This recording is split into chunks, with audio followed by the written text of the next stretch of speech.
Greetings all, Vanny here for Leo's weekend message. Okay. 2 came out, but I definitely feel like there's something else in the deck here. Spirit, what is Leo's final card? Thank you! I knew there was something else. Yeah, that's it. I just wanted to double check. Alright. So, the Knight of Diamonds is coming in as a sort of test of your determination. I'm being reminded of the story from the Bible when Lucifer is coming to God and saying, you have to take away your most loyal subjects' blessings to test if he is really loyal to you. And that's interesting because I actually have a very difficult relationship with Christianity in the Bible. So to have that come up intuitively, thank you, Spirit. I'm glad for that healing myself. But also, was it David or John? One of the Bible names. Y'all know who I'm talking about properly. He still had faith in God when he took away everything. And that is what Spirit has been testing in you.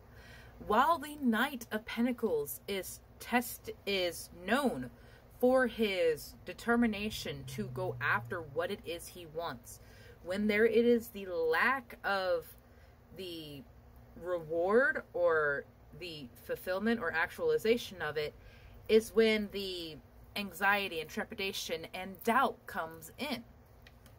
So Spirit is testing you in this time as you are going through this fool's journey. It will lead you to something brand new. And I feel like that's why it is being tested right now, is if you can accept a blessing from a direction that is completely out of left field. Like completely different. I feel like you're going to be looking to the east and waiting for this night to come, and then all of a sudden it's just like something rushed right past you because it was coming from the complete opposite direction. I literally felt it coming up on me, that there was something and I just need to turn around. But so focused on this, I can't see it. Listen to your intuition when it is telling you that. Turn around when it says turn around. Stop when it says stop. Turn down that road when it says turn down that road, because you never know where it's going to take you, but it certainly would not have been in your plan. And listening to your intuition is an incredible way for Spirit to talk to you, to work in your life, because there is something that is being fed and fostered in Spirit, and it is about to press play. That has always, to me, read as a pause button, stopping, ensuring you are taken care of before acting, because there has been a wild fucking ride that you have been on, Leo. Ooh. Yeah, 3 of Crystals. You have to, there's the decisions have been made. What are you going to do with it? And now, look at that, 10 of Cups. Look at where it could lead you. If this is something that you want, if that kind of relationship is something that you desire, 10 of Cups can also just mean stability and fulfillment and happiness. It does not require another person to be there, Leo. You acquire this yourself, because guess what? In all other cards, you were doing this by yourself or with an animal companion. You've done this so well all this time. You don't need someone to come in and make things all better, make things happy. It would be great if that kind of support and love was available, but also you have to be in an energy to receive it.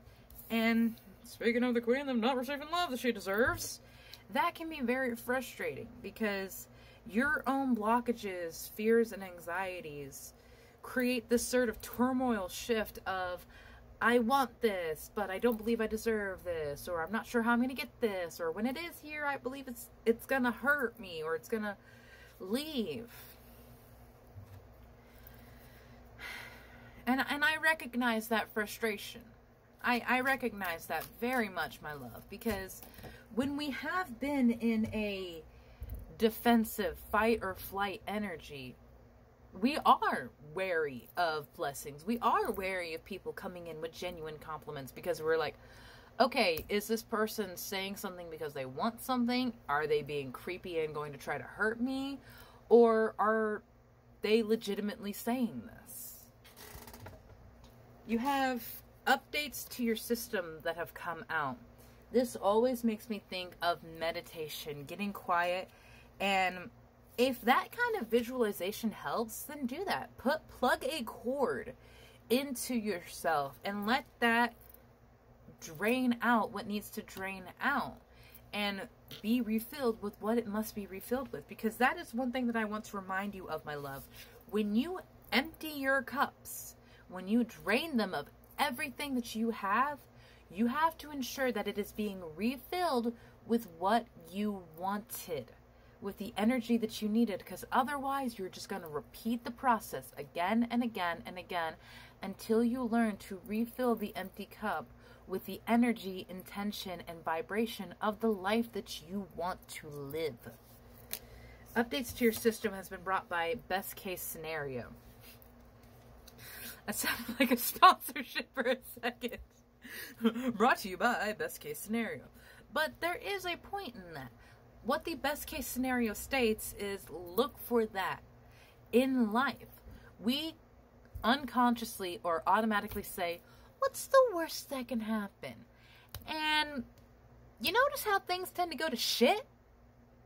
That's because you asked for it.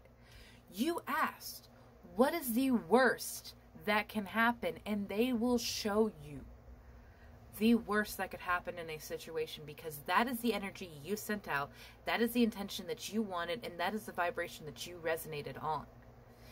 And it takes work to actively change your thought process like that, to look for the positive. Show me the best that could happen. Spirit, God, universe, let this day go in the best possible way for myself. May this day serve my greatest and highest good. And if it does not, then I do not want to engage with it. You have no strings attached in the bottom of the deck. Do not feel guilt or shame for separating yourself from someone or something. Because I feel some people may try to poke that in of like, oh, you're abandoning me. Oh, you're leaving me here. But that's a them problem. They made the situation awful. Had they done healing, had they done work, and had some fucking accountability for what they did, it would not have gone to this state. But when you are dealing with people who will never see their fault in this situation, you simply have to remove yourself, because arguing with a fool will only prove that there are two. And while we have the Fool card here for you, this is a learning experience for you. You are actively trying to improve yourself. That person is not. And that is why you will receive the endless serendipity, and they will have to struggle and fight themselves again and again and again until they admit where they are the problem in their own lives. It's not your fault, my love. It's certainly not your responsibility to fix them or show them what they have done wrong. Live your life fully, authentically, and beautifully. And if they have the ability to hear it, they will. Have a beautiful day, my love.